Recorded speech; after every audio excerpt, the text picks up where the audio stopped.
একটা লাউ নিয়েছি, একটা করলা নিয়েছি, আর কটা বিউলির ডালের বড়ি নিয়েছি। আজ আমি আপনাদের লাউ শুক্তো বানিয়ে দেখাবো। একটু লাউ আমি কেটে নিচ্ছি। লাউগুলো একটু বড় বড় করে কেটে নিয়েছি। এবার প্রেসারের মধ্যে দিয়ে দিচ্ছি,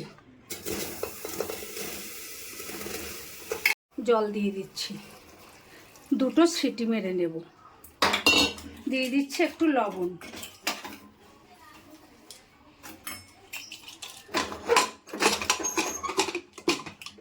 লাউগুলো আমার সিদ্ধ হয়ে গেছে।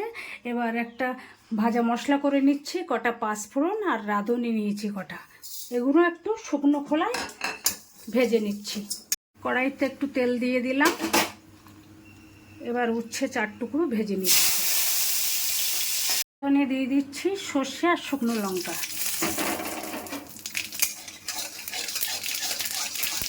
দিয়ে দিচ্ছি একটু গ্রেট করা আদা। দিয়ে দিচ্ছি 1 টিপ হলুদ, পরিমাণ মতো লবণ। আর লাউ সিদ্ধটা দিয়ে দিচ্ছি।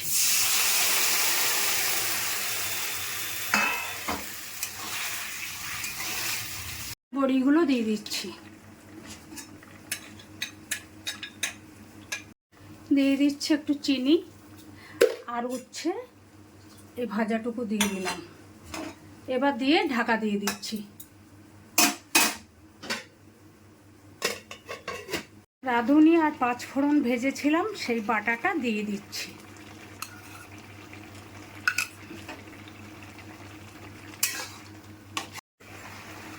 লাউ শুক্তোটা আমার হয়ে গেছে। এবার একটু দুধ দিচ্ছি ওপর থেকে, দিয়েই নামিয়ে নেব। আপনারা নিরামিষ দিনে এইভাবে বানিয়ে খাবেন, অপূর্ব স্বাদের হয় এই রান্নাটা। আপনারা এইভাবেই বানিয়ে খাবেন।